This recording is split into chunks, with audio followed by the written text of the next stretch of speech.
After squeaking out a 24-18 win against the Jacksonville Jaguars this Sunday, the Eagles go into the bye week at 500 with a record of 4-4. And the team, as a whole, has several problems, as they look like a shell of the 2017 team that won the Super Bowl. And although there are glaring weaknesses on defense, with the missed tackles, guys being wide open, and that epic collapse against Carolina in the fourth quarter, the true tell is the lack in chemistry and consistency with this offense.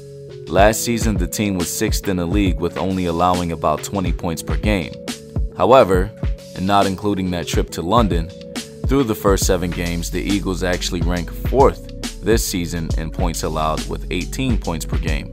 The difference here is what the Eagles are doing or not doing on offense. The Eagles scored about 29 points per game in 2017, which basically gave them a 2-score differential on average. And through 7 games this year, the Eagles are only scoring 22 points per game, which is only 4 points better than they're allowing. And if you take away that blowout against the Giants, the margin is even slimmer. In fact, looking at this season so far, the Eagles are literally 4 plays away from being 7-1 or 1-7. Every game this year, outside of that decisive victory over the Giants, has been decided by 7 points or less.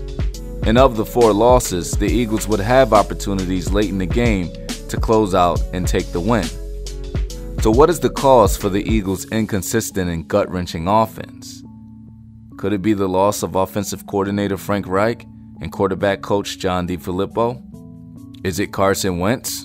Well, actually, Wentz, statistic-wise, is having a better season than he had last season when he was in the running for MVP. He has a quarterback rating of 108 through 7 games compared to his 101 quarterback rating of last season. He's throwing about 300 yards per game this season as opposed to 253 yards last season. And he's completing almost 71% of his passes compared to only completing 60% last year. However, despite the raw numbers, the Eagles' inability to convert on third down and convert in the red zone is the primary reason the Birds are sitting at 4-4 and not 7-1 or possibly 8-0. The Eagles, prior to this Sunday's matchup against the Jaguars, had 29 red zone attempts, which is currently 5th best in the league, actually mirroring what they did last season as they finished 5th in the league with red zone attempts as well. However, the Eagles are only scoring in the red zone 55.2% of the time, which is 17th in the league. Last season, they were 1st in the league in that category by scoring 65.5% of the time.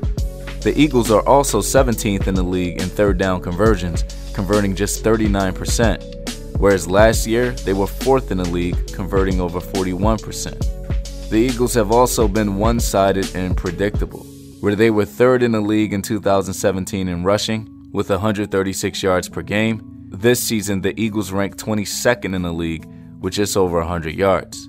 Now, the Birds are down to their 3rd and 4th string running back, but can we really blame the lack of a run game on the backs themselves? Or is it the play calling?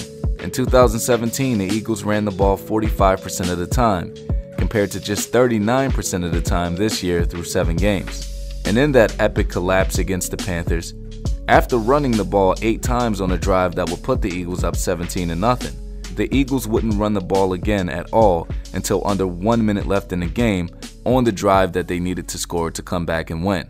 So here we are at the bye, 4-4, tied for 2nd in the division, and looking at the remaining schedule, the Eagles are actually set up perfectly to basically start over with a clean slate and not only win the division, but possibly, although there's a slim chance, but possibly still win the NFC. After destroying the Giants, the Eagles are already 1-0 in divisional games and play the 5 remaining divisional games after the bye. Going 5-0 or even 4-1 in these games will almost certainly clinch them the division. Now, the Eagles have already lost any tiebreaker against the Vikings and the Panthers, but the Eagles take on the 2 most dangerous teams in the NFC after this bye, the Saints and the undefeated Rams.